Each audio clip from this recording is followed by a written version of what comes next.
Chapter 1. Little Miss Mary. Nobody seemed to care about Mary. She was born in India, where her father was a British official. He was busy with his work, and her mother, who was very beautiful, spent all her time going to parties. So an Indian woman, Kamala, was paid to take care of the little girl.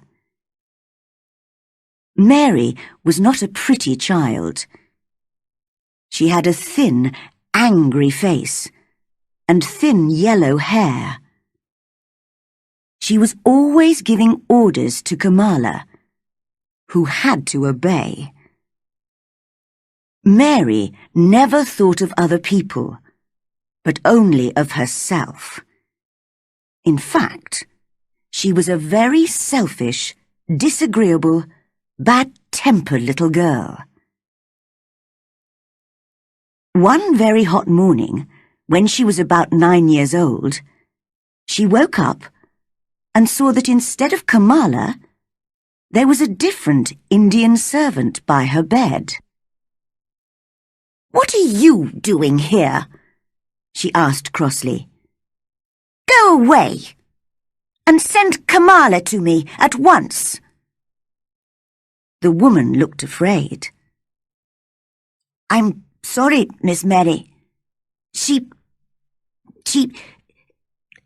can't come." Something strange was happening that day. Some of the house servants were missing, and everybody looked frightened. But nobody told Mary anything, and Kamala still did not come. So at last, Mary went out into the garden and played by herself under a tree. She pretended she was making her own flower garden and picked large red flowers to push into the ground. All the time, she was saying crossly to herself, "I hate Kamala. I'll hit her when she comes back." Just then, she saw her mother coming into the garden with a young Englishman. They did not notice the child, who listened to their conversation. "It's very bad, is it?" her mother asked the young man in a worried voice. "Very bad," he answered seriously. "People are dying like flies. It's dangerous to stay in this town. You should go to the hills, where there's no disease." "Oh, I know," she cried. "We must leave soon." Suddenly, they heard loud cries coming from the servants' rooms at the side of the house. "What's happened?" cried Mary's mother wildly. "I think one of your servants has just died. You didn't tell me the disease is here, in your house." "I didn't know!" she screamed. "Quick, come with me!" And together they ran into the house. Now Mary understood what was wrong. The terrible disease had already killed many people in the town, and in all the houses people were dying. In Mary's house, it was Kamala who had just died. Later that day, 3 more servants died there. All through the night and the next day, people ran in and out of the house, shouting and crying. Nobody thought of Mary. She hid in her bedroom, frightened by the strange and terrible sounds that she heard around her. Sometimes she cried, and sometimes she slept. When she woke the next day, the house was silent. Perhaps the disease has gone, she thought, and everybody is well again. I wonder who will take care of me instead of Kamala. Why doesn't someone bring me some food? It's strange the house is so quiet. But just then, she heard men's voices in the hall. "How sad," said one. "That beautiful woman." "There was a child, too, wasn't there?" said the other, "although none of us ever saw her." Mary was standing in the middle of her room when they opened the door a few minutes later. The two men jumped back in surprise. "My name is Mary Lennox," she said crossly.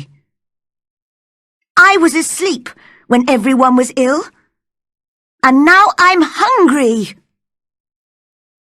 "It's the child, the one nobody ever saw," said the older man to the other. "They've all forgotten her." "Why was I forgotten?" asked Mary angrily. "Why has nobody come to take care of me?" The younger man looked at her very sadly. "Poor child," he said. "You see, there's nobody left alive in the house, so nobody can come." In this strange and sudden way, Mary learnt that both her mother and her father had died.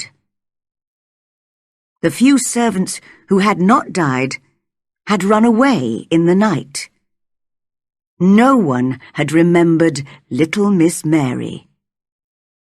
She was all alone. Because she had never known her parents well, she did not miss them at all. She only thought of herself, as she had always done. "Where will I live?" she wondered. "I hope I'll stay with people who let me do what I want." At first, she was taken to an English family who had known her parents. She hated their untidy house and noisy children, and preferred playing by herself in the garden. One day, she was playing her favorite game, pretending to make a garden, when one of the children, Basil, offered to help. "Go away!" cried Mary. "I don't want your help." For a moment, Basil looked angry, and then he began to laugh. He danced round and round Mary and sang a funny little song about Miss Mary and her stupid flowers. This made Mary very cross indeed. No one had ever laughed at her so unkindly. "You're going home soon," said Basil, "and we're all very pleased you're leaving." "I'm pleased too," replied Mary. "But where's home?" "You're stupid if you don't know that," laughed Basil. "England, of course. You're going to live with your uncle, Mr. Archibald Craven." "I've never heard of him," said Mary coldly. But I know about him because I heard Father and Mother talking, said Basil. He lives in a big, lonely old house and has no friends because he's so bad-tempered. He's got a crooked back and he's horrid. I don't believe you, cried Mary. But the next day, Basil's parents explained that she was going to live with her uncle in Yorkshire, in the north of England. Mary looked bored and cross and said nothing. After the long sea journey, she was met in London by Mr. Craven's housekeeper, Mrs. Medlock. Together, they travelled north by train. Mrs. Medlock was a large woman with a very red face and bright black eyes. Mary did not like her, but that was not surprising, because she did not usually like people. Mrs. Medlock did not like Mary either. What a disagreeable child, thought the housekeeper. But perhaps I should talk to her. I can tell you a bit about your uncle, if you like, she said aloud. He lives in a big old house, a long way from anywhere. There are nearly 100 rooms, but most of them are shut and locked. There's a big park round the house, and all kinds of gardens. Well, what do you think of that? Nothing, replied Mary. It doesn't matter to me. Mrs. Medlock laughed. You're a hard little girl. Well, if you don't care, Mr. Craven doesn't either. He never spends time on anyone. He's got a crooked back, you see, and although he's always been rich, he was never really happy until he married. Married? Repeated Mary in surprise. Yes. He married a sweet, pretty girl, and he loved her deeply. So, when she died... Oh, did she die? asked Mary, interested. Yes, she did. And now he doesn't care about anybody. If he's at home, he stays in his room and sees nobody. He won't want to see you, so you must stay out of his way and do what you're told. Mary stared out of the train window at the grey sky and the rain. She was not looking forward to life at her uncle's house. The train journey lasted all day, and it was dark when they arrived at the station. Then there was a long drive to get to the house. It was a cold, windy night, and it was raining heavily. After a while, Mary began to hear a strange, wild noise. She looked out of the window, but could see nothing except the darkness. "What's that noise?" she asked Mrs. Medlock. It's sea, is it? No. That's the moor.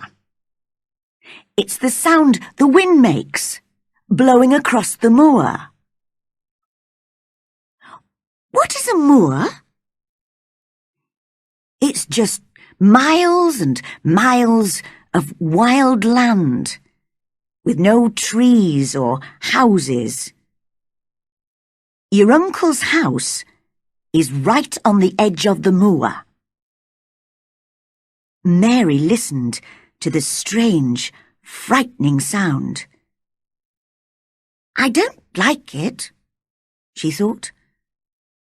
I don't like it.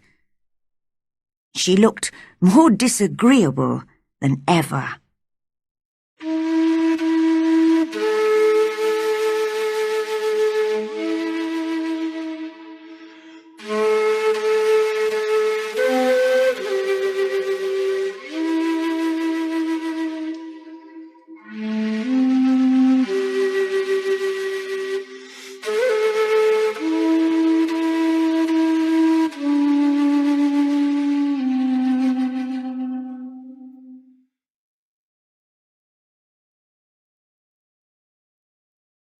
Chapter 2.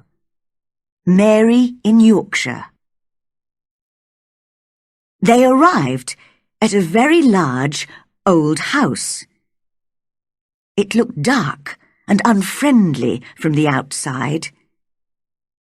Inside, Mary looked around the big shadowy hall and felt very small and lost.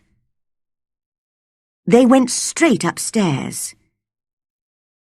Mary was shown to a room where there was a warm fire and food on the table. "This is your room," said Mrs. Medlock. "Go to bed when you've had some supper.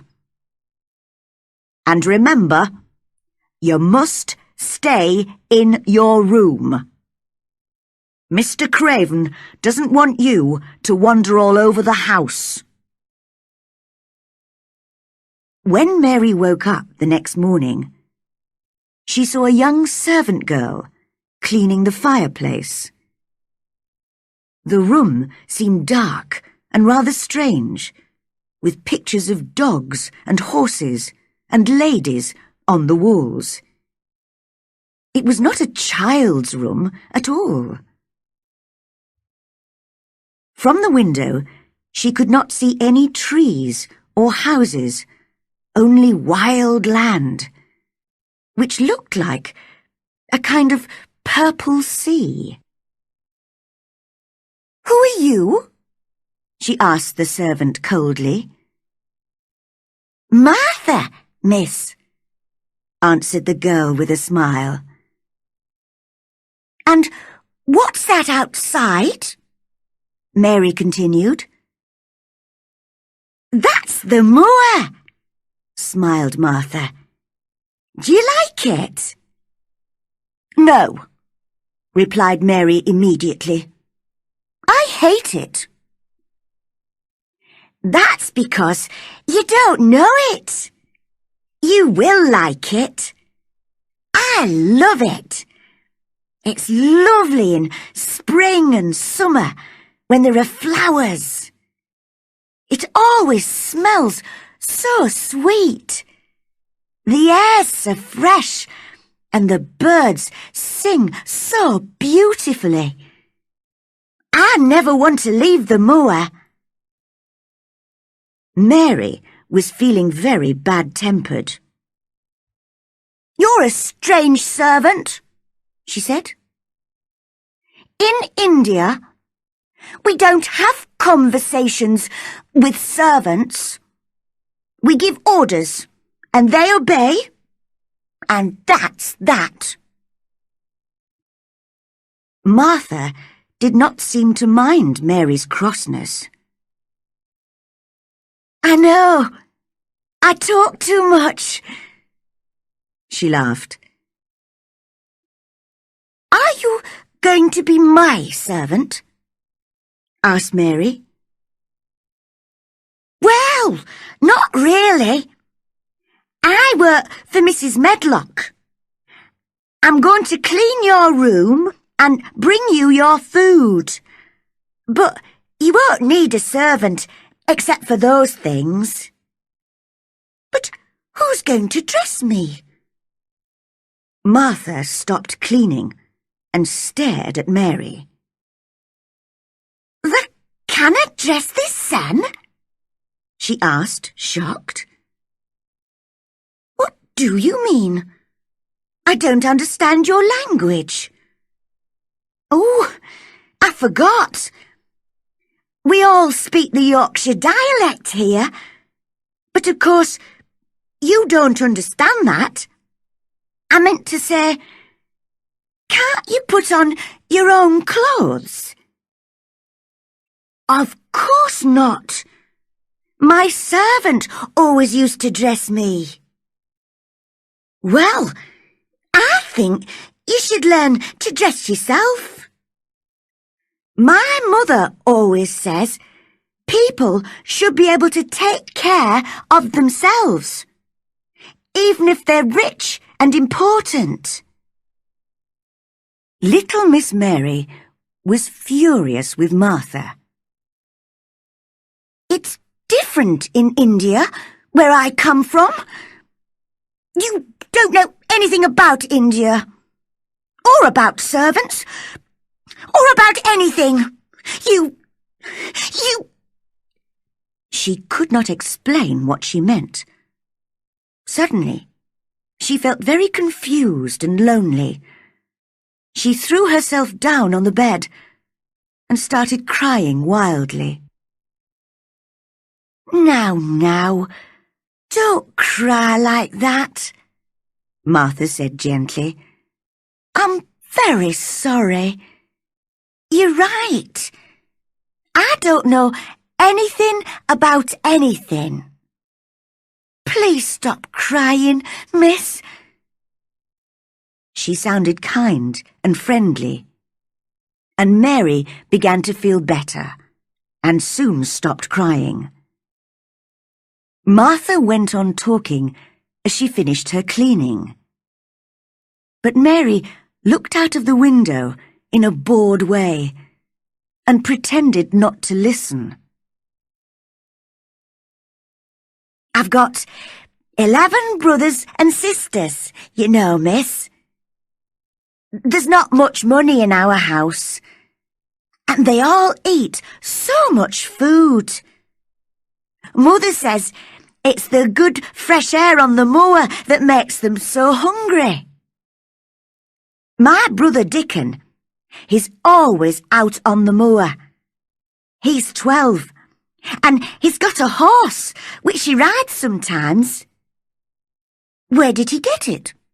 Asked Mary. She had always wanted an animal of her own, and so she began to feel a little interest in Dickon. Oh, it's a wild horse. But he's a kind boy, and animals like him, you see. Now, you must have your breakfast, miss. Here it is, on the table. I don't want it, said Mary. I'm not hungry. What? Cried Martha. My little brothers and sisters would eat all this in 5 minutes. Why? Asked Mary coldly. Because they don't get enough to eat. That's why. And they're always hungry. You're very lucky to have the food, miss. Mary said nothing, but she drank some tea and ate a little bread. Now, put a coat on and run outside to play, said Martha. It'll do you good to be in the fresh air. Mary looked out of the window at the cold grey sky. Why should I go out on a day like this? She asked. Well, there's nothing to play with indoors, is there? Mary realized Martha was right. "But who will go with me?" she said. Martha stared at her.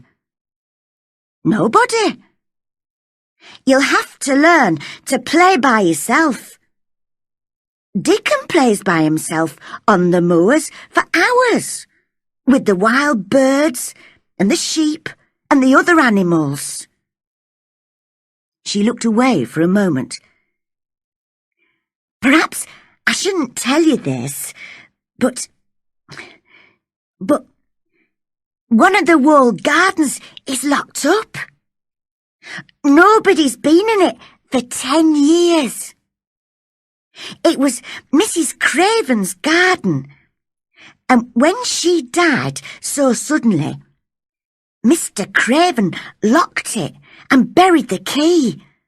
Oh, I must go. I can hear Mrs. Medlock's bell ringing for me." Mary went downstairs and wandered through the great empty gardens. Many of the fruit and vegetable gardens had walls round them, but there were no locked doors. She saw an old man digging in one of the vegetable gardens, but he looked cross and unfriendly, so she walked on. "How ugly it all looks in winter," she thought. "But what a mystery the locked garden is. Why did my uncle bury the key? If he loved his wife, why did he hate our garden? Perhaps I'll never know. I don't suppose I'll like him if I ever meet him, and he won't like me, so I won't be able to ask him." Just then, she noticed a robin singing to her from a tree on the other side of a wall. "I think that tree's in the secret garden," she told herself. "There's an extra wall here, and there's no way in." She went back to where the gardener was digging and spoke to him. At first, he answered in a very bad-tempered way. But suddenly, the robin flew down near them, and the old man began to smile. He looked a different person then, and Mary thought how much nicer people looked when they smiled. The gardener spoke gently to the robin, and the pretty little bird hopped on the ground near them. "He's my friend, he is," said the old man. "There aren't any other robins in the garden, so he's a bit lonely." He spoke in strong Yorkshire dialect, so Mary had to listen carefully to understand him. She looked very hard at the robin. "I'm lonely too," she said. She had not realized this before. "What's your name?" she asked the gardener. "Ben Weatherstaff. I'm lonely myself. The robin's my only friend, you see." "I haven't got any friends at all," said Mary. Yorkshire people always say what they are thinking, and old Ben was a Yorkshire moorman. "We're alike, you and me," he told Mary. "We're not pretty to look at, and we're both very disagreeable." Nobody had ever said this to Mary before. "Am I really as ugly and disagreeable as Ben?" she wondered. Suddenly, the robin flew to a tree near Mary and started singing to her. Ben laughed loudly. "Well," he said, "he wants to be your friend." "Oh, would you please be my friend?" she whispered to the robin. She spoke in a soft, quiet voice, and old Ben looked at her in surprise. "You said that really nicely," he said. "You sound like Dickon when he talks to animals on the moor."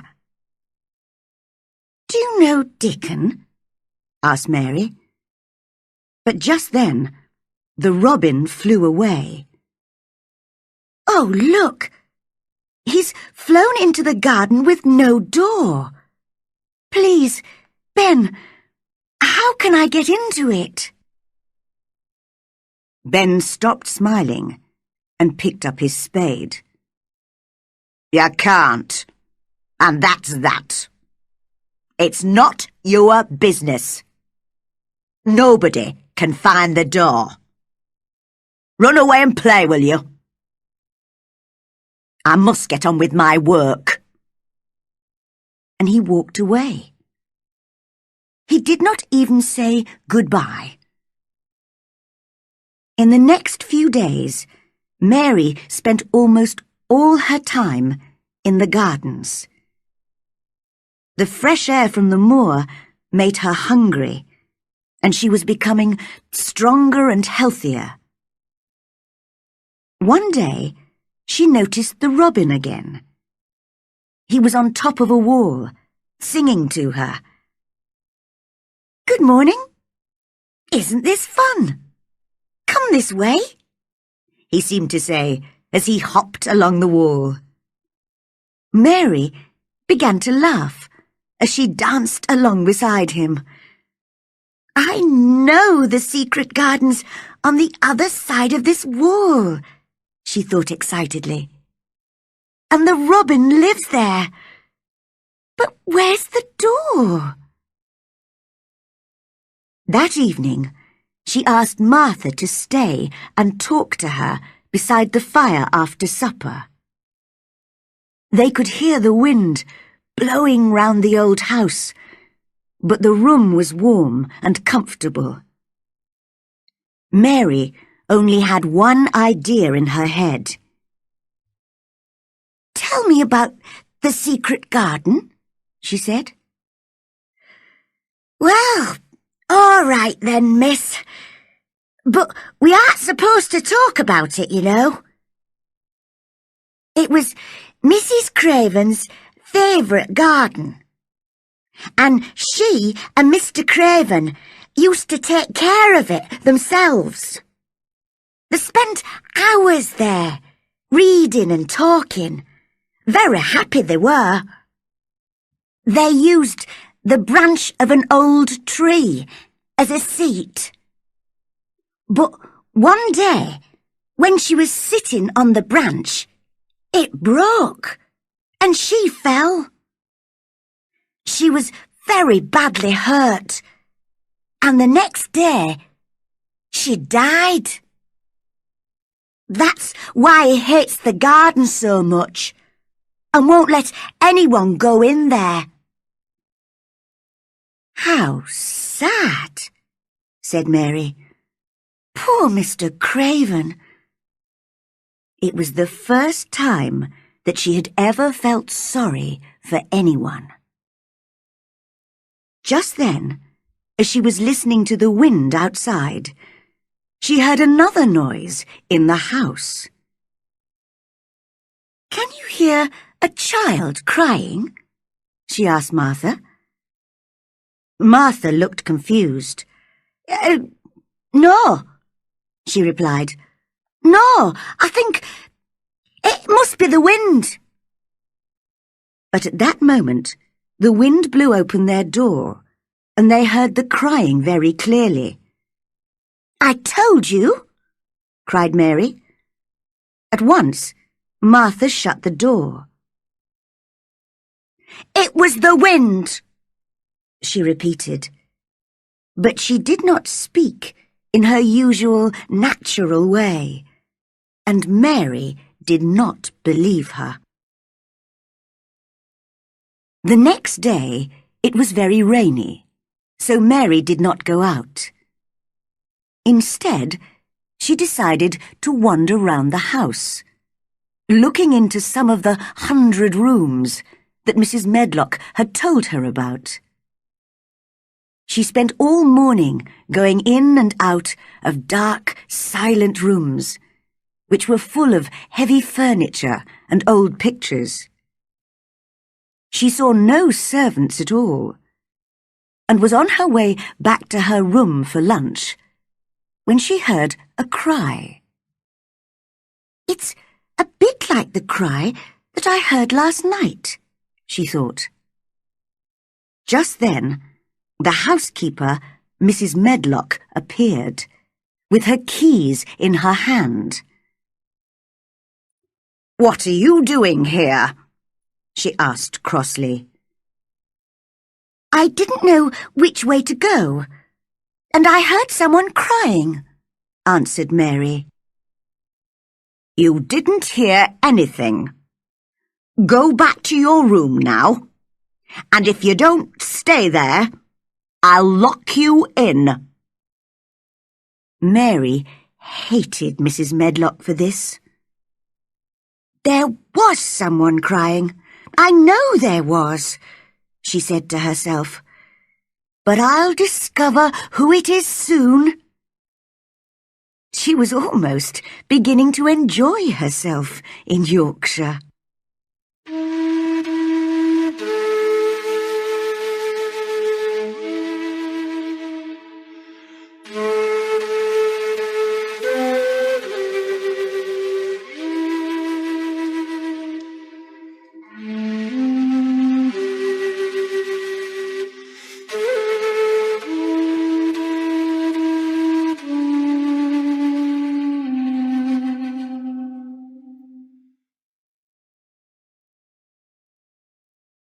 Chapter 3. Finding the Secret Garden. When Mary woke up 2 days later, the wind and rain had all disappeared, and the sky was a beautiful blue. "Spring'll be here soon," said Martha happily. "You'll love the moor then, when it's full of flowers and birds." "Could I get to the moor?" asked Mary. "You've never done much walking, have you? I don't think you could walk the 5 miles to our cottage." "But I'd like to meet your family," Mary said. Martha looked at the little girl for a moment. She remembered how disagreeable Mary had been when she first arrived.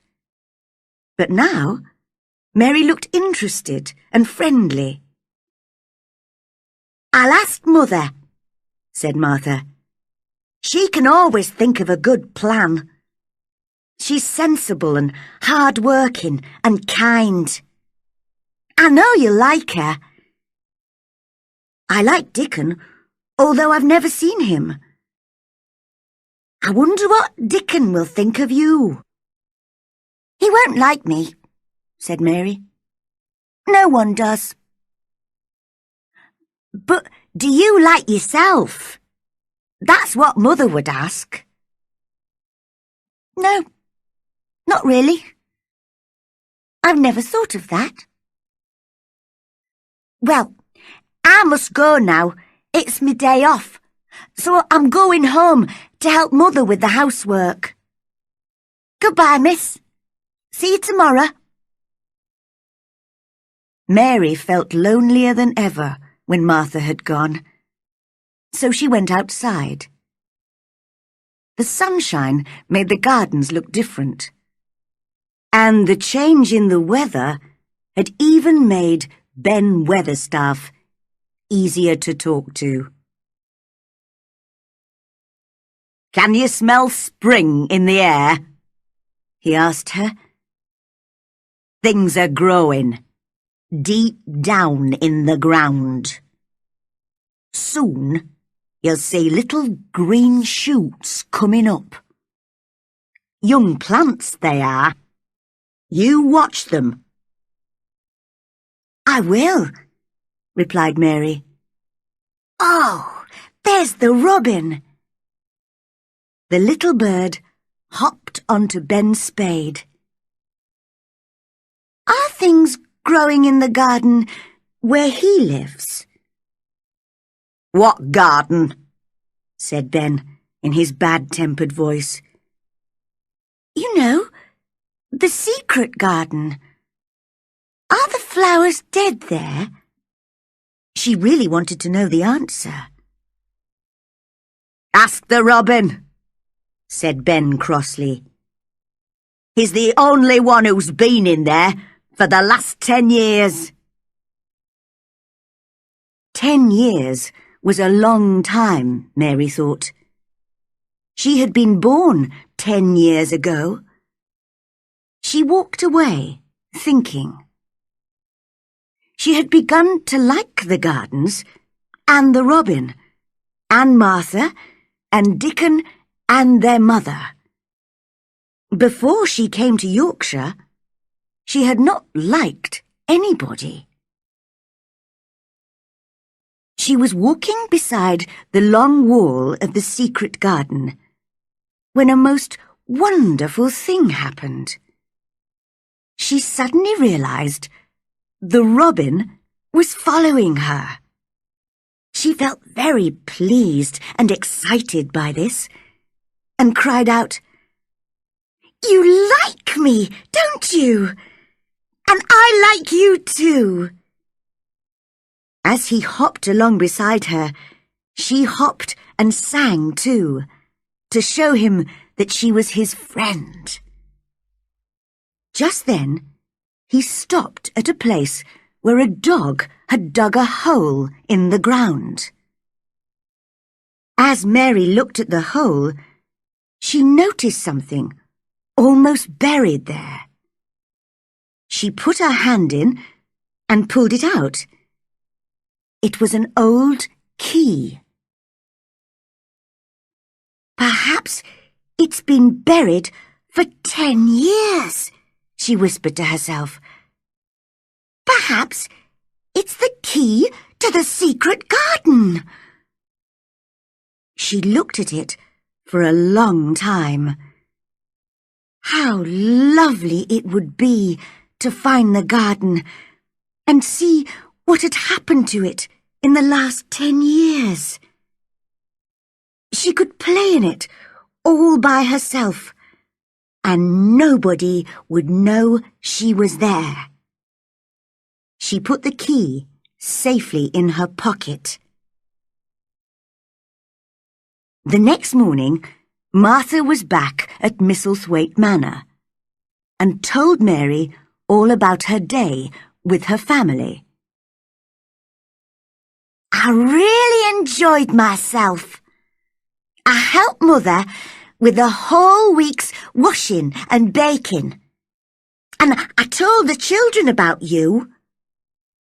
They wanted to know about your servants and the ship that brought you to England and everything. I can tell you some more for next time," offered Mary. "They'd like to hear about riding on elephants and camels, wouldn't they?" "Oh, that would be kind of you, miss. And look, Mother has sent you a present." "A present?" repeated Mary. How could a family of 14 hungry people give anyone a present? "Mother bought it from a man who came to the door to sell things. She told me, 'Martha, you brought me your pay like a good girl, and we need it all. But I'm going to buy something for that lonely child at the manor.' And she bought one, and here it is." It was a skipping rope. Mary stared at it. "What is it?" she asked. Don't they have skipping ropes in India? Well, this is how you use it. Just watch me. Martha took the rope and ran into the middle of the room. She counted up to 100 as she skipped. That looks lovely, said Mary. Your mother is very kind. Do you think I could ever skip like that? Just try, said Martha. Mother says it'll make you strong and healthy. Skip outside in the fresh air. Mary put her coat on and took the skipping rope. As she was opening the door, she thought of something and turned round. Martha, it was your money, really. Thank you. She never thanked people usually, and she did not know how to do it.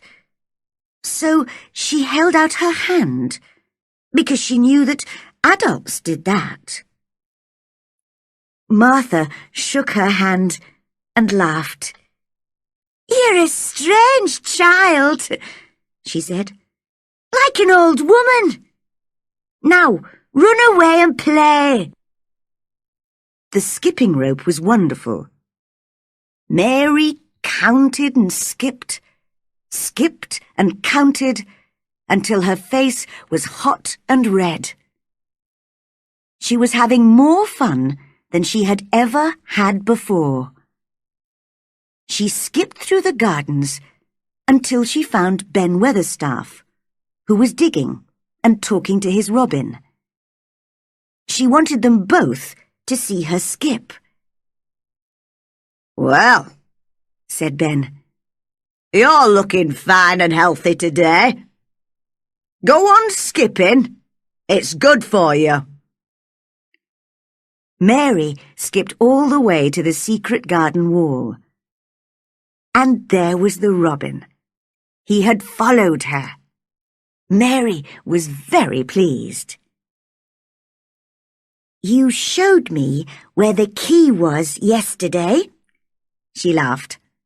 I've got it in my pocket. So you ought to show me the door today. The robin hopped onto an old climbing plant on the wall and sang his most beautiful song. Suddenly, the wind made the plant move, and Mary saw something under the dark green leaves. The thick, heavy plant was covering a door. Mary's heart was beating fast, and her hands were shaking as she pushed the leaves away and found the keyhole. She took the key out of her pocket, and it fitted the hole. Using both hands, she managed to unlock the door. Then she turned round to see if anyone was watching. But there was no one. So she pushed the door, which opened slowly for the first time in 10 years. She walked quickly in and shut the door behind her.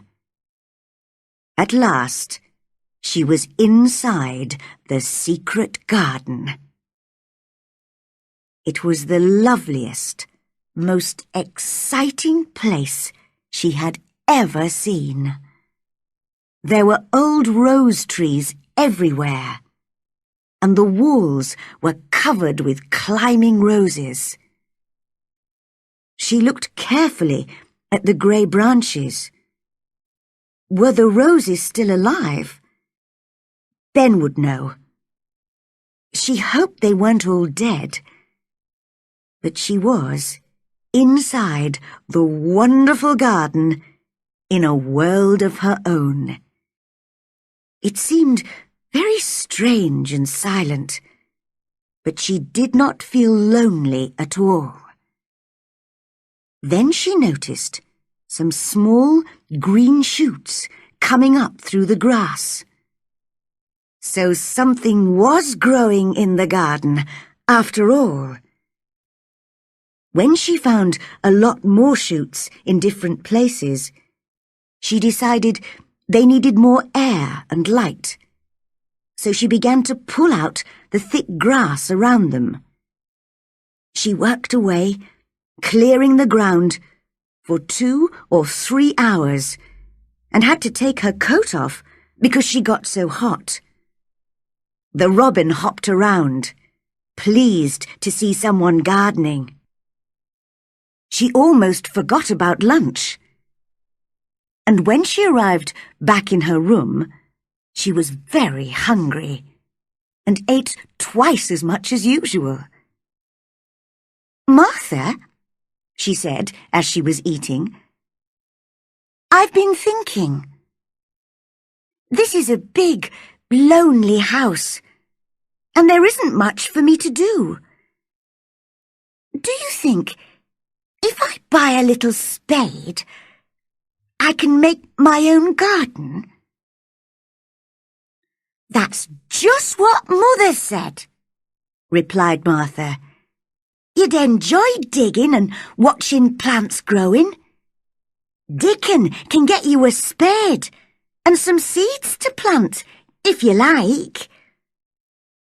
"Oh, thank you, Martha. I've got some money that Mrs. Medlock gave me. Will you write and ask Dickon to buy them for me?" "I will, and he'll bring them to you himself." "Oh, then I'll see him." Mary looked very excited. Then she remembered something. "I heard that cry in the house again, Martha. It wasn't the wind this time.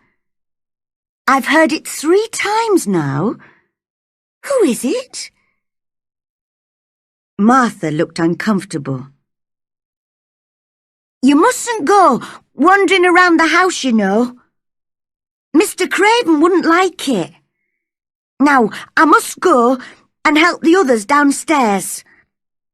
I'll see you at tea time."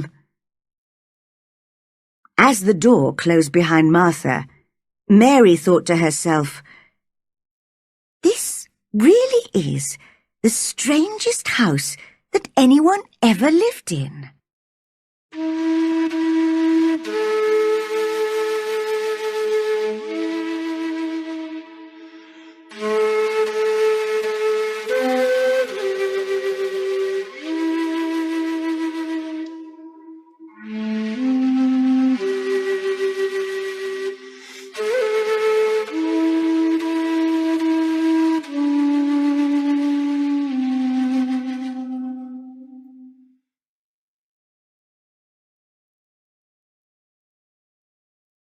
Chapter 4.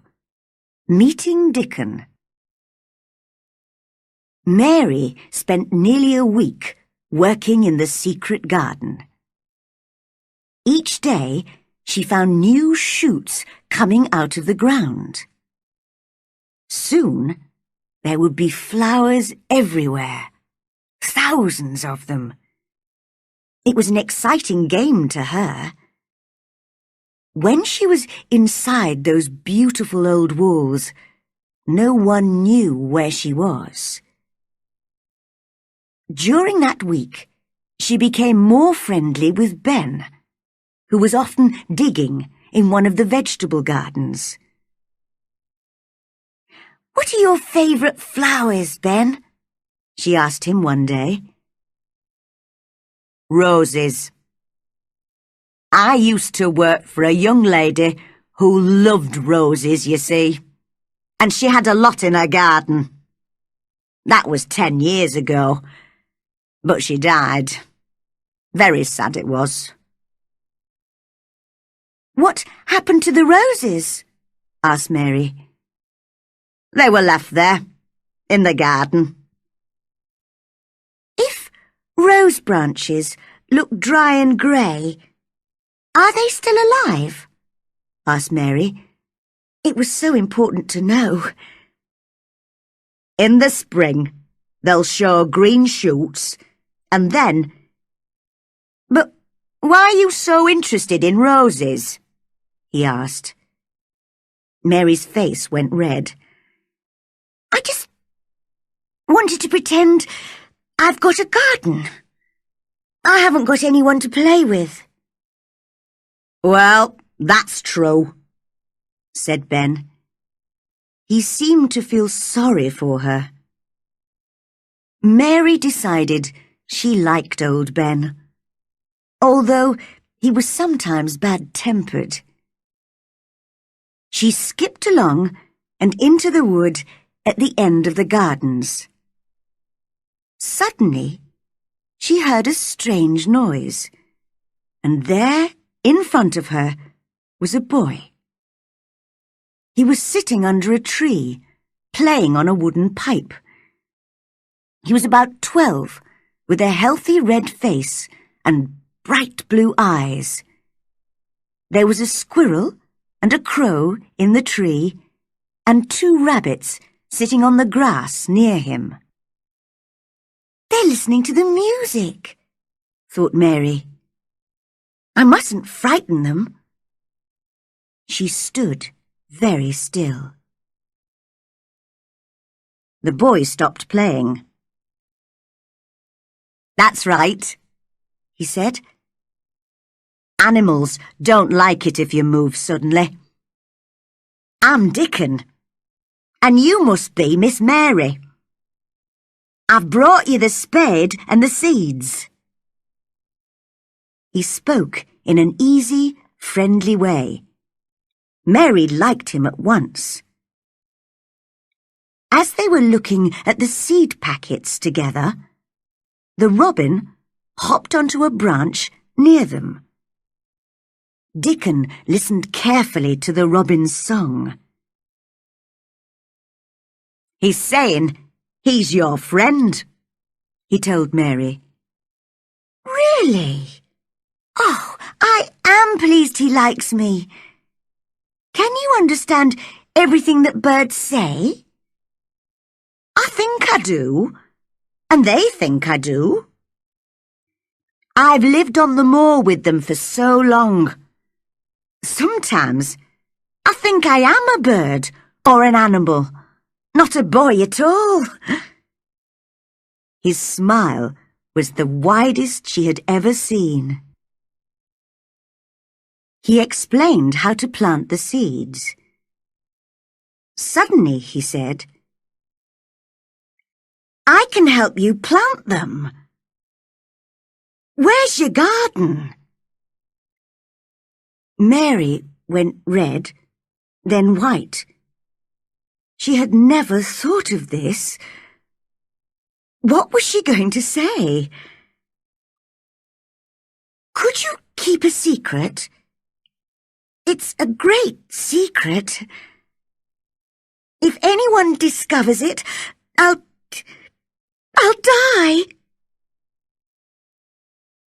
I keep secrets for all the wild birds and animals on the moor, so I can keep yours too, he replied. I've stolen a garden, she said very fast. Nobody goes into it. Nobody wants it.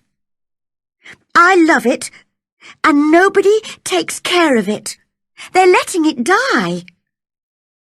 And she threw her arms over her face and started crying. Don't cry, said Dickon gently. Where is it? Come with me, and I'll show you, said Miss Mary. They went to the secret garden and entered it together. Dickon walked round, looking at everything. Martha told me about this place, but I never thought I'd see it, he said. It's wonderful. What about the roses? asked Mary worriedly. Are they still alive? What do you think? Look at these shoots on the branches. Most of them are alive, all right. He took out his knife and cut away some of the dead wood from the rose trees. Mary showed him the work she had done in the garden, and they talked as they cut and cleared. Dickon, said Mary suddenly, I like you. I never thought I'd like as many as 5 people. Only 5, laughed Dickon. He did look funny when he laughed, thought Mary. Yes, your mother, Martha, the robin, Ben, and you. Then she asked him a question in Yorkshire dialect, because that was his language. Does thou like me? Was her question. Of course. I likes thee wonderful, replied Dickon, a big smile on his round face. Mary had never been so happy. When she went back to the house for her lunch, she told Martha about Dickon's visit. I've got news for you too, said Martha. Mr. Craven's come home and wants to see you. He's going away again tomorrow for several months. Oh, said Mary. That was good news. She would have all summer in the secret garden before he came back. But she must be careful. He mustn't guess her secret now. Just then, Mrs. Medlock arrived, in her best black dress, to take Mary down to Mr. Craven's room. Mary's uncle had black hair with some white in it, and high, crooked shoulders. His face was not ugly, but very sad. During their conversation, he watched her in a worried way. Perhaps he was thinking of other things at the same time. He looked at the thin child. "Are you well?" he asked. Mary tried to keep her voice calm as she replied, I'm getting stronger and healthier. "What do you want to do in this big, empty house?" I just want to play outside. I enjoy that. "Yes. Martha's mother, Susan Sowerby, spoke to me the other day. She's a sensible woman, and she said you needed fresh air. But where do you play?" Everywhere. I just skip and run and look for green shoots. I don't damage anything. "Don't look so frightened. Of course, a child like you couldn't damage anything. Play where you like. Is there anything that you want?" Mary came a step nearer to him, and her voice shook a little as she spoke. Could I have a bit of garden? Mr. Craven looked very surprised. To plant seeds in? To make them come alive? Mary went on bravely. It was too hot in India, so I was always ill and tired there. But here it's different. I love the garden. He passed a hand quickly over his eyes. Then he looked kindly at Mary. I knew someone once who loved growing things like you. Yes, child, take as much of the garden as you want. He smiled gently at her. Now leave me. I'm very tired. Mary ran all the way back to her room. Mother! She shouted. Mr. Craven's really a nice man, but he looks very unhappy. He said I can have my own garden. She was planning to work in the garden with Dickon every day to make it beautiful for the summer.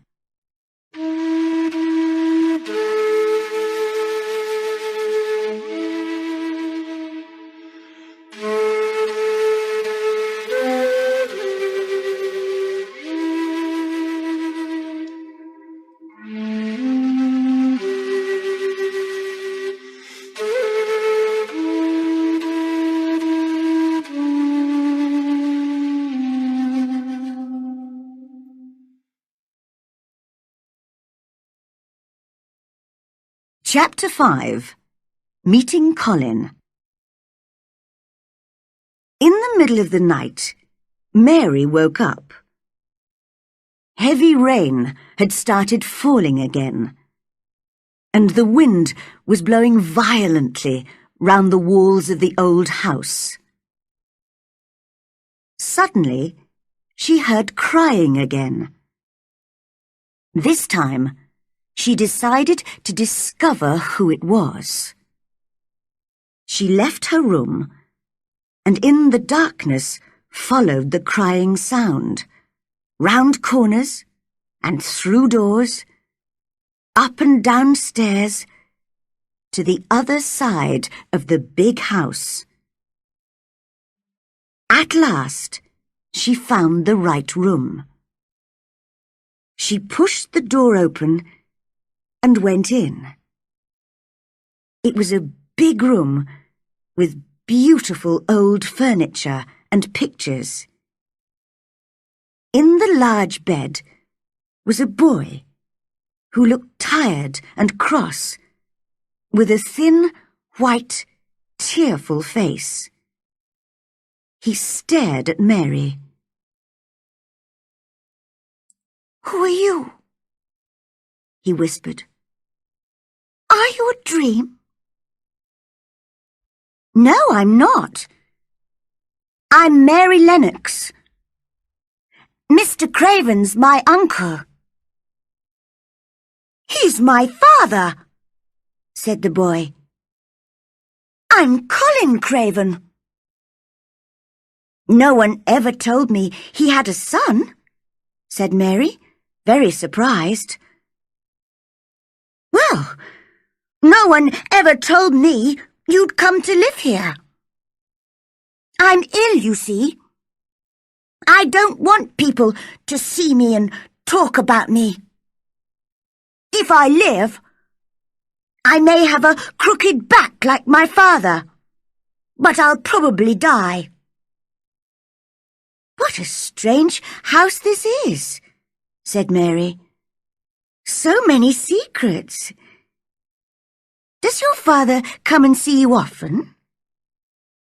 Not often.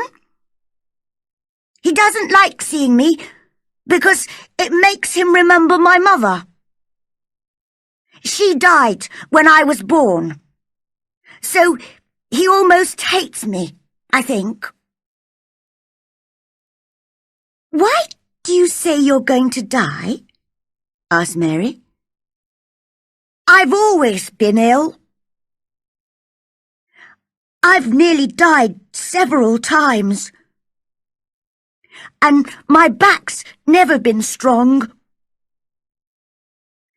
My doctor feels sure that I'm going to die.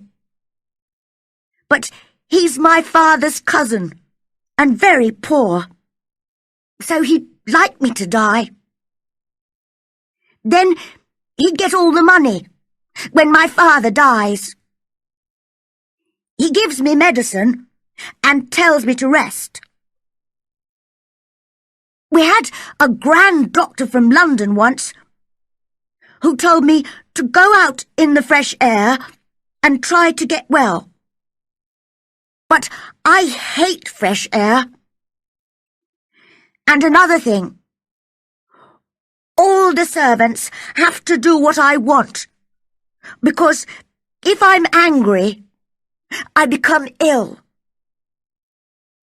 Mary thought she liked this boy, although he seemed so strange.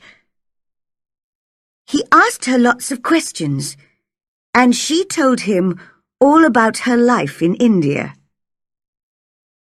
How old are you? He asked suddenly.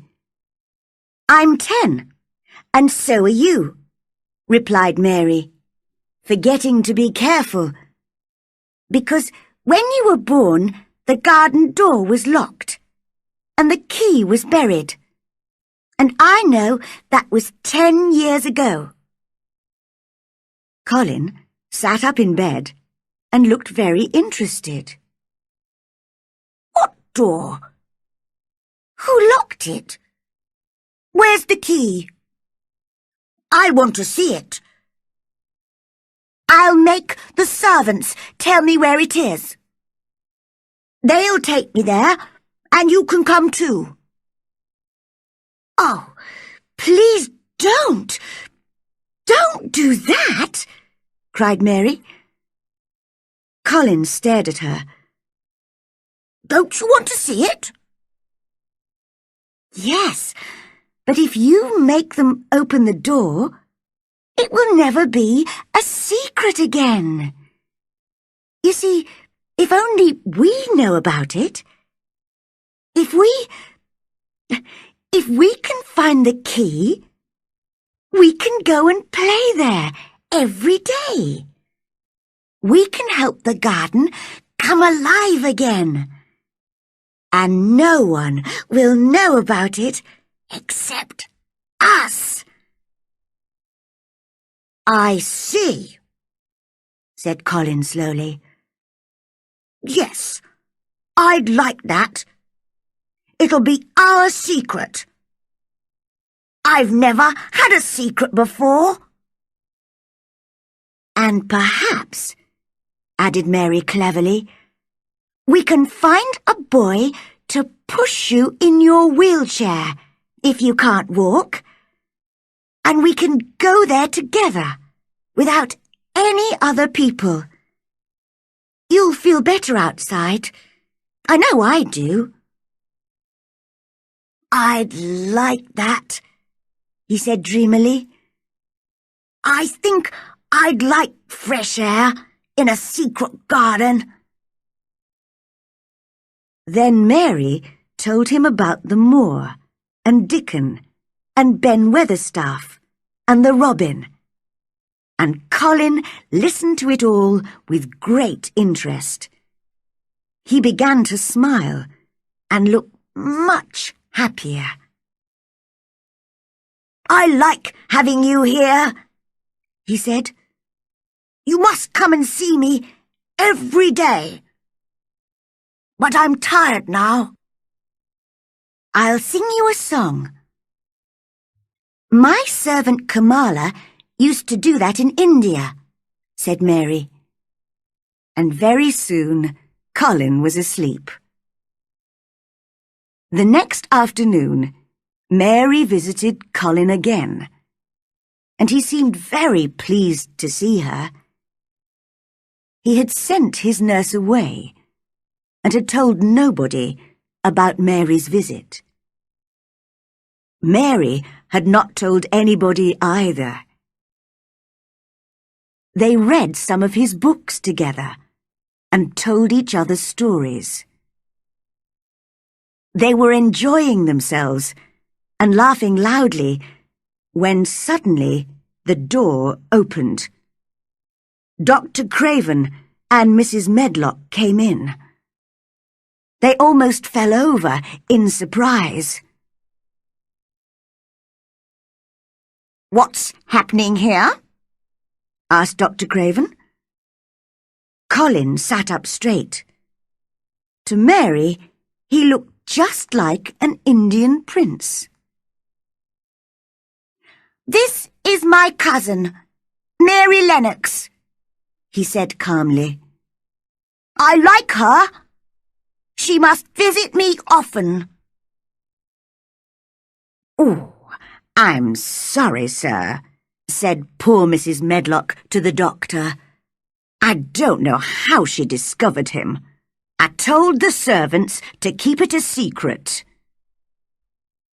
"Don't be stupid, Medlock," said the Indian prince coldly. "Nobody told her. She heard me crying and found me herself. Bring our tea up now." "I'm afraid you're getting too hot and excited, my boy," said Dr. Craven. "That's not good for you.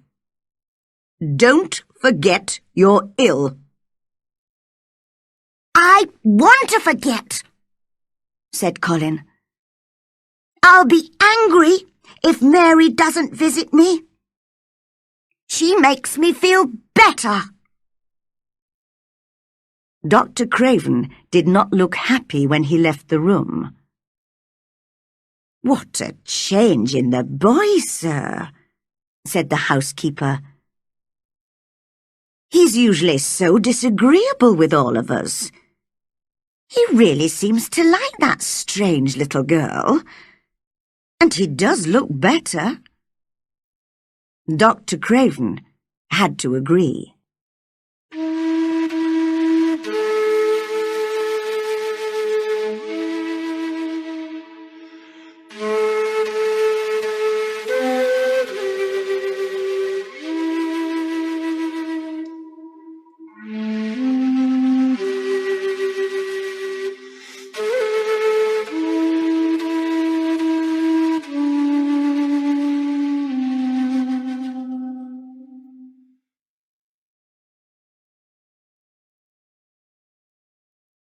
Chapter 6. Colin is Afraid. Because it rained all the next week, Mary went to talk to Colin every day instead of visiting the garden. But she woke early one morning to see the sun shining into her room, and she ran out to the secret garden at once. She did not even wait to have her breakfast. It was beautifully sunny and warm, and 1,000 more shoots were pushing their way out of the ground. Dickon was already there, digging hard, with the crow and a young fox beside him. "Have you seen the robin?" he asked Mary. The little bird was flying busily backwards and forwards as fast as he could, carrying pieces of dry grass. "He's building a nest," whispered Mary. They watched the robin for a moment. Then Mary said, "I must tell you something. You probably know about Colin Craven, don't you? Well, I've met him, and I'm going to help him to get better." "That's good news." There was a big smile on Dickon's honest face. "We all knew he was ill." "He's afraid he'll have a crooked back, like his father. I think that's what's making him ill." "Perhaps we can bring him here and let him rest under the trees. That'll do him good." "That's what we'll do." They had a lot of gardening and planning to do, and Mary did not have time to visit Colin that day. When she came back to the house in the evening, Martha told her that the servants had had trouble with Colin. He's been very bad-tempered all afternoon with all of us because you didn't come, miss. Well, I was busy. He'll have to learn not to be so selfish, replied Mary coldly. She forgot how selfish she had been when she was ill in India. I'll go and see him now. When she went into his room, he was lying in bed, looking tired. He did not turn to look at her. "What's the matter with you?" she asked crossly. "My back aches and my head hurts.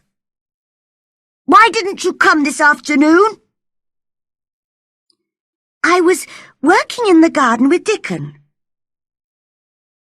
"I won't let that boy come to the garden if you stay with him instead of talking to me." Mary suddenly became very angry. "If you send Dickon away, I'll never come into this room again." "You'll have to, if I say so. I'll make the servants bring you in here." "Oh, will you, Prince? But no one can make me talk to you. I won't look at you. I'll stare at the floor." "You selfish girl!" cried Colin. "You're more selfish than I am. You're the most selfish boy I've ever met." "I'm not as selfish as your fine Dickon. He keeps you playing outside when he knows I'm ill and alone." Mary had never been so furious. "Dickon is nicer than any other boy in the world. He's like an angel." "An angel? Don't make me laugh. He's just a poor country boy with holes in his shoes. He's 1,000 times better than you are." Colin had never argued with anyone like himself in his life, and in fact, it was good for him. But now, he was beginning to feel sorry for himself. "I'm always ill," he said, and started to cry. "I'm sure my back is a bit crooked, and I'm going to die." "No, you're not," said Mary crossly. Colin opened his eyes very wide. Nobody had said that to him before. He was angry, but a bit pleased at the same time. "What do you mean? You know I'm going to die. Everybody says I'm going to die."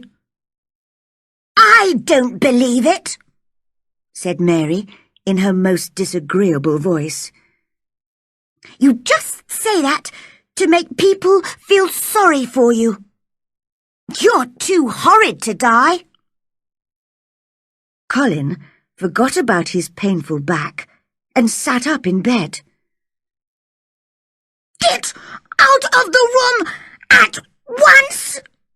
he shouted, and threw a book at her. "I'm going," Mary shouted in reply. "And I won't come back." The door banged shut behind her. When she reached her own room, she had decided never to tell him her great secret. "He can stay in his room and die if he wants," she thought.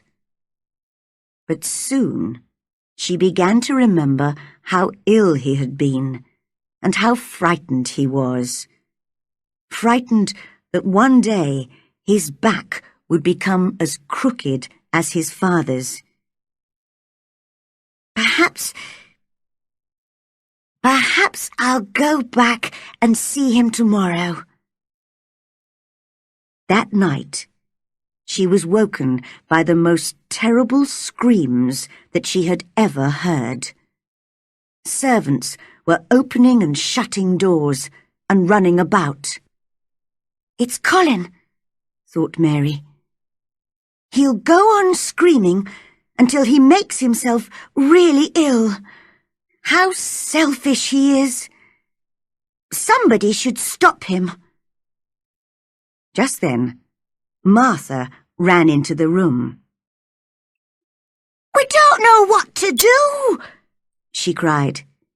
"He likes you, miss. Come and see if you can make him calmer, please." "Well, I'm very cross with him," said Mary, and jumped out of bed. "I'm going to stop him." "That's right," said Martha. "He needs someone like you to argue with. It'll give him something new to think about." Mary ran into Colin's room, right up to his bed. "Stop screaming!" she shouted furiously. "Stop at once! I hate you! Everybody hates you! You'll die if you go on screaming like this! And I hope you will!" The screams stopped immediately. This was the first time that anyone had spoken so angrily to Colin, and he was shocked. But he went on crying quietly to himself. "My back's becoming crooked. I can feel it. I know I'm going to die." Large tears ran down his face. "Don't be stupid," cried Mary. "There's nothing the matter with your horrid back. Martha, come here and help me look at his back." Martha and Mrs. Medlock were standing at the door, staring at Mary, their mouths half open. They both looked very frightened. Martha came forward to help, and Miss Mary looked carefully at Colin's thin white back, up and down. Her face was serious and angry at the same time. The room was very quiet. "There's nothing wrong with your back," she said at last. "Nothing at all. It's as straight as mine." Only Colin knew how important those crossly spoken, childish words were. All his life he had been afraid to ask about his back, and his terrible fear had made him ill. Now an angry little girl told him his back was straight, and he believed her. He was no longer afraid. They were both calmer now.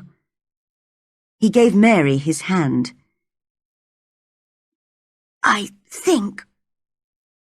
I'm almost sure I will live. If we can go out in the garden together sometimes. I'm very tired now. Will you stay with me until I go to sleep?" The servants went out very quietly. "I'll tell you all about the secret garden," whispered Mary. "I think it's full of roses and beautiful flowers. Birds like making their nests there because it's so quiet and safe. And perhaps our robin—" But Colin was already asleep. The next day, Mary met Dickon as usual in the secret garden and told him about Colin. Mary loved Dickon's Yorkshire dialect and was trying to learn it herself. She spoke a little now. We mun get poor Colin out here in th' sunshine, and we munnot lose no time about it. Dickon laughed. Well done! I didn't know you could speak Yorkshire. You're right. We must bring Colin to the garden as soon as we can. So that afternoon, she went to see Colin. I'm sorry I said I'd send Dickon away, he said. I hated you when you said he was like an angel. Well, he's a funny kind of angel, but he understands wild animals better than anyone. Suddenly, Mary knew that this was the right moment to tell him. She caught hold of his hands. Colin, this is important. Can you keep a secret? Yes! Yes! He whispered excitedly. What is it? We found the door into the secret garden. Oh, Mary! Will I live long enough to see it? Of course you will. Don't be stupid, said Mary crossly. But it was a very natural thing to say, and they both laughed. Colin told Mrs. Medlock and the doctor that he wanted to go out in his wheelchair. At first, the doctor was worried the boy would get too tired. But when he heard that Dickon would push the wheelchair, he agreed. Dickon's a sensible boy, he told Colin, but don't forget. I've told you. I want to forget that I'm ill, said Colin in his prince's voice. Don't you understand? It's because my cousin makes me forget that I feel better when I'm with her.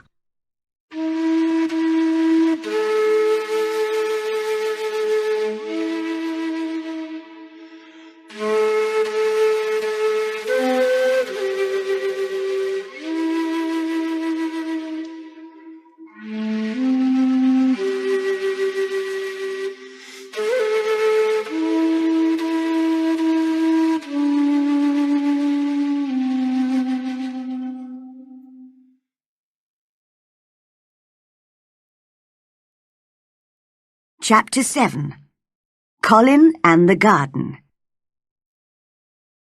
Of course, it was most important that no one should see Colin, Mary, or Dickon entering the secret garden. So Colin gave orders to the gardeners that they must all keep away from that part of the garden in future. The next afternoon, Colin was carried downstairs by a manservant and put in his wheelchair outside the front door. Dickon arrived with his crow, 2 squirrels and the fox and started pushing the wheelchair gently away from the house and into the gardens. Mary walked beside the chair. Spring had really arrived now, and it seemed very exciting to Colin, who had lived indoors for so long. He smelt the warm air from the moor and watched the little white clouds in the blue sky. In a very short time, he heard Mary say, "This is where I found the key. And this is the door. And this is the secret garden." Colin covered his eyes with his hands until he was inside the 4 high walls, and the door was shut again. Then he looked round at the roses climbing the old red walls, the pink and white flowers on the fruit trees, and the birds and the butterflies everywhere. The sun warmed his face, and he suddenly knew he felt different. "Mary! Dickon!" he cried. "I'm going to get better. I'm going to live forever and ever and ever." As Dickon pushed the wheelchair all round the garden, he told Colin the names of all the plants. The sun shone, the birds sang, and in every corner of the garden there was something interesting to look at. The 3 children talked and laughed, and by the end of the afternoon, all 3 were speaking Yorkshire together. "I'll come back here every afternoon," said Colin. "I want to watch things growing." "Soon you'll be strong enough to walk and dig. You'll be able to help us with the gardening," said Dickon kindly. "Do you really think I'll be able to walk and dig?" asked Colin. "Of course you will. You got legs like us." "But they're not very strong," answered Colin. "They shake and I'm afraid to stand on them." "When you want to use them, you'll be able to," said Dickon. The garden was quiet for a moment. Suddenly Colin said, "Who's that?" Mary turned her head and noticed Ben Weatherstaff's angry face looking at her over the garden wall. "What are you doing in that garden, young miss?" he shouted. He had not seen Colin or Dickon. "The robin showed me the way, Ben," she replied. You! He stopped shouting, and his mouth dropped open as he saw Dickon pushing a boy in a wheelchair over the grass towards him. "Do you know who I am?" asked the boy in the chair. Old Ben stared. "You've got your mother's eyes," he said in a shaking voice. "Yes, I know you.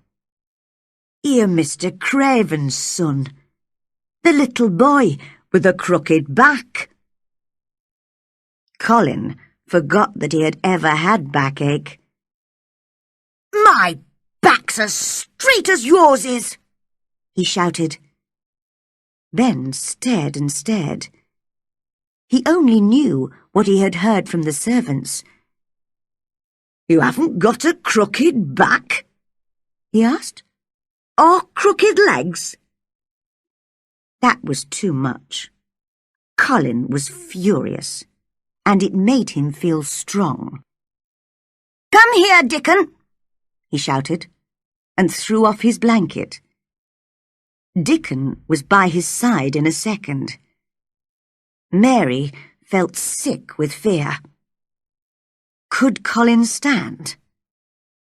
Then Colin's thin feet were on the grass, and he was standing, holding Dickon's arm.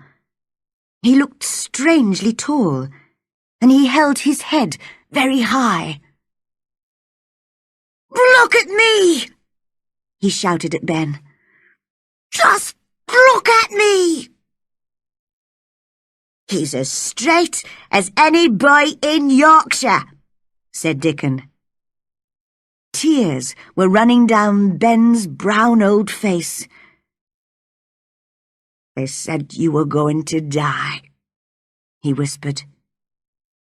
Well, you can see that's not true, said Colin. Now, get down from the wall and come here. I want to talk to you. You've got to help us keep the garden a secret.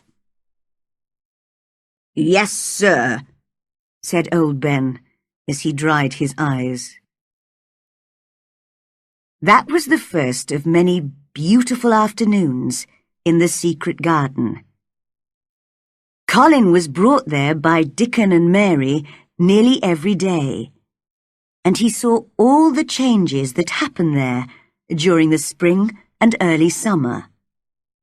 Ben Weatherstaff, now in the secret, joined them as often as he could. One day, Colin spoke to all of them. Listen, everybody. I think there's something like magic that makes gardens grow and things happen. Perhaps, if I believe in it, the magic will make me strong. Let's all sit down in a circle and ask the magic to work. So they all sat on the grass in a circle. Dickon with his crow, his fox, and the 2 squirrels, Mary, Colin, and Ben. Colin repeated these words several times. The sun's shining. That's the magic. Being strong. That's the magic. Magic, help me. Magic, help me. At last, Colin stopped. Now, I'm going to walk round the garden, he said, and took Dickon's arm. Slowly, he walked from one wall to another, followed closely by Mary and Ben. And when he had walked all the way round, he said, You see, I can walk now. The magic worked. It's wonderful, cried Mary. Your father will think he's dreaming when he sees you. I won't tell him yet. I'm going to keep it a secret from everybody. I'll come to the garden and walk and run a little more every day until I'm as healthy as any other boy. Then, when my father comes home, I'll walk up to him and say, Here I am, Father. You see, I'm not going to die.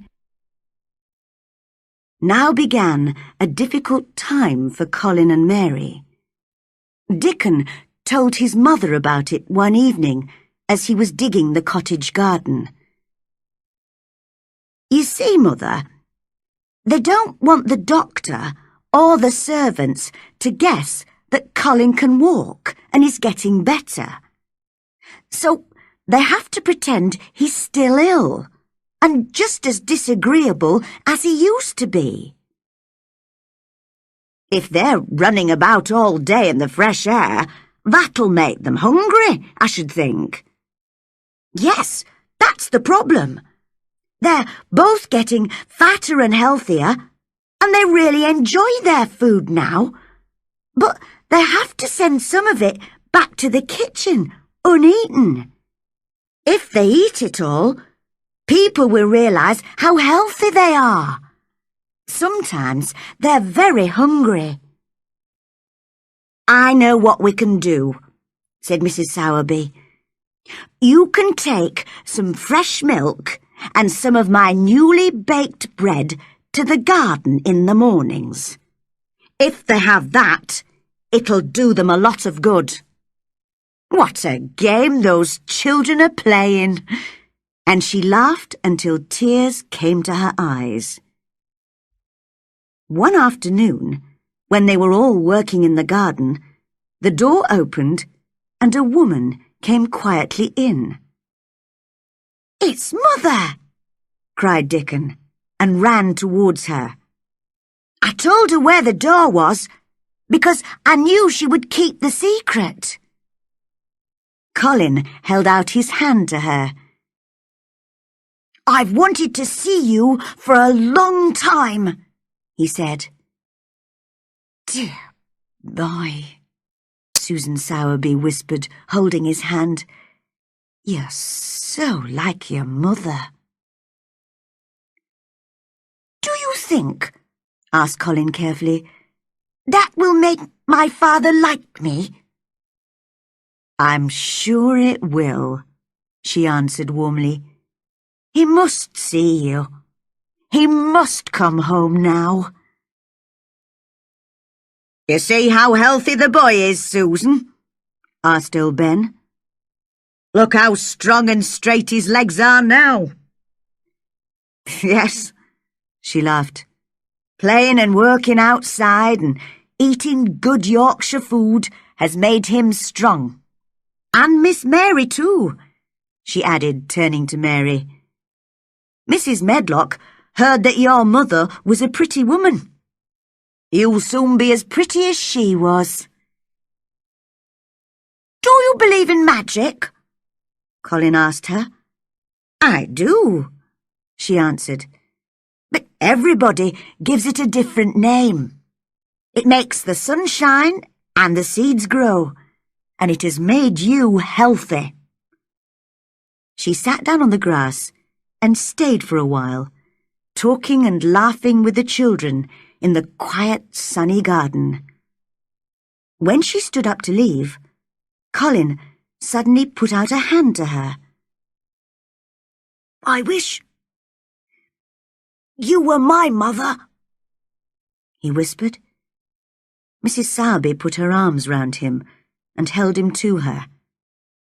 Dear boy, you're as close to your mother as you could be, here in her garden. And your father'll come back soon.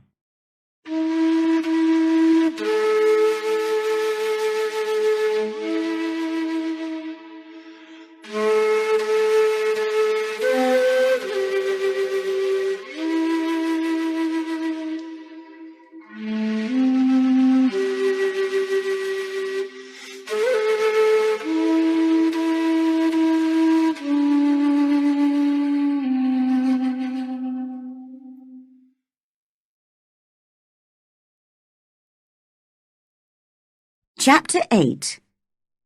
Mr. Craven Comes Home. While the secret garden was returning to life, a man with high, crooked shoulders was wandering round the most beautiful places in Europe. For 10 years, he had lived this lonely life, his heart full of sadness and his head full of dark dreams. Everywhere he went, he carried his unhappiness with him, like a black cloud. Other travellers thought he was half mad, or a man who could not forget some terrible crime. His name was Archibald Craven. But one day, as he sat by a mountain stream, he actually looked at a flower, and for the first time in 10 years, he realized how beautiful something living could be. The valley seemed very quiet as he sat there, staring at the flower. He felt strangely calm. "What is happening to me?" he whispered. "I feel different. I almost feel I'm alive again." At that moment, hundreds of miles away in Yorkshire, Colin was seeing the secret garden for the first time and saying, "I'm going to live forever and ever and ever." But Mr. Craven did not know this. That night, in his hotel room, he slept better than usual. As the weeks passed, He even began to think a little about his home and his son. One evening in late summer, as he was sitting quietly beside a lake, he felt the strange calmness again. He fell asleep and had a dream that seemed very real. He heard a voice calling him. It was sweet and clear and happy. The voice of his young wife. "Archie! Archie! Archie!" "My dear." He jumped up. "Where are you?" "In the garden," called the beautiful voice. And then the dream ended. In the morning, when he woke, he remembered the dream. "She says she's in the garden," he thought, "but the door's locked and the key's buried." That morning, he received a letter from Susan Sowerby. In it, she asked him to come home, but she did not give a reason. Mr. Craven thought of his dream and decided to return to England immediately. On the long journey back to Yorkshire, he was thinking about Colin. "I wonder how he is. I wanted to forget him because he makes me think of his mother. He lived and she died. But perhaps I've been wrong. Susan Sowerby says I should go home. So perhaps she thinks I can help him." When he arrived home, he found the housekeeper very confused about Colin's health. "He's very strange, sir," said Mrs. Medlock. "He looks better, it's true, but some days he eats nothing at all, and other days he eats just like a healthy boy. He used to scream even at the idea of fresh air, but now he spends all his time outside in his wheelchair with Miss Mary and Dickon Sowerby. He's in the garden at the moment." "In the garden?" repeated Mr. Craven. Those were the words of the dream. He hurried out of the house and towards the place which he had not visited for so long. He found the door with a climbing plant over it and stood outside, listening for a moment. "Surely I can hear voices inside the garden," he thought. "Aren't there children whispering, laughing, running in there? Or am I going mad?" And then the moment came when the children could not stay quiet.